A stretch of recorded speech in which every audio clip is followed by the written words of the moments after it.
My nephew was born at 28 weeks, and we're all unsure if he was going to remain at a good place the entire time he had to be in the hospital. According to World Health Organization, there are about 15 million babies that are born before 37 weeks, and that is 1 in 10 children. By people being more informed about premature babies, the more likely we are to help them. First, we will talk about the different types of premature babies and the causes of premature births. Then we will learn about the place they are put in when they are a premature baby, and finally, we will discuss developmental growth. To start, let's talk about the different types and causes. According to Lovewell, on their website, there are 3 different types of premature babies. Extremely preterm is when a baby is born less than 28 weeks, just like this one. Very preterm is when a baby is born less than 32 weeks. And late preterm is when a baby is born between 34 to 37 weeks. When it comes to the reason why babies come out before the original due date, there's not just one reason. Some reasons could be if the mother is giving birth to more than one baby, smoking, drinking alcohol, problems with the uterus or cervix, or even if they've had a premature birth before. Now that we have learned about the different types and causes, let's talk about their time in the hospital.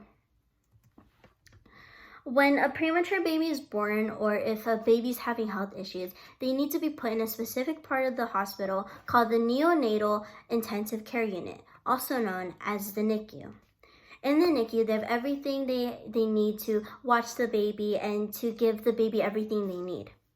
In the Mayo Clinic website, it states the supportive care the hospital provides for the baby. They are placed in an incubator, like this.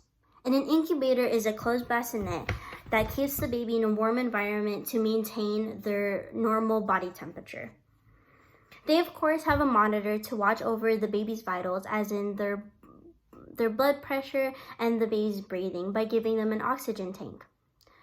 The doctors also attach a feeding tube, which is a way for the baby to receive the nutrients and fluids they need, and they are given donor milk.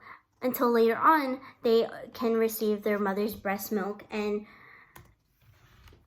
the babies will get it through a feeding tube that is attached to their nose like this, or their stomach. When a premature baby progresses through their time in the NICU, the parents are allowed to give skin to skin and start bottle feeding them. The baby can go home when they are able to breathe on their own, maintain a good body temperature, can bottle or breastfeed, have a healthy weight, and have no infections. Now that we have learned about what the NICU is and what the doctors and nurses do, let's finally talk about developmental growth. Premature babies usually have to grow up with developmental issues. On the raisingchildren.net.au website, it says that the earlier the baby is born, the more likely they are to have developmental problems. Language will develop normally, but it may take them a while because they will have trouble understanding it and trying to speak it. Approximately 40% of very premature babies will have mild motor skills, and that includes fine motor skills,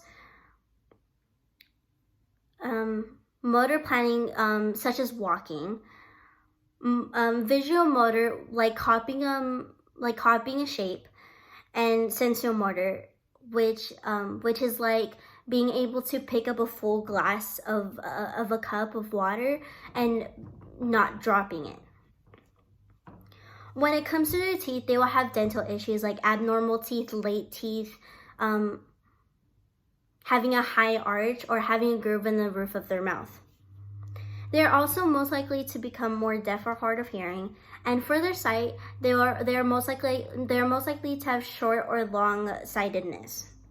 For thinking and learning development, most of them will do well in school, but a few may have trouble reading or trying to pay attention and stay on task. In social and emotional development, these specific babies may experience having trouble fitting in or concentrating, and having trouble coping with their feelings, eating or sleeping well, and having a lower self-esteem, and also finding it harder to make friends. All of these things can be fixed and could be helped, and this is not all babies, but most premature babies may experience these. So today, we learned about different types and causes, the NICU, and developmental growth. My nephew is finally home and healthy, and he's finally full term, and I can't wait to see him grow up with so many people that love him. Thank you.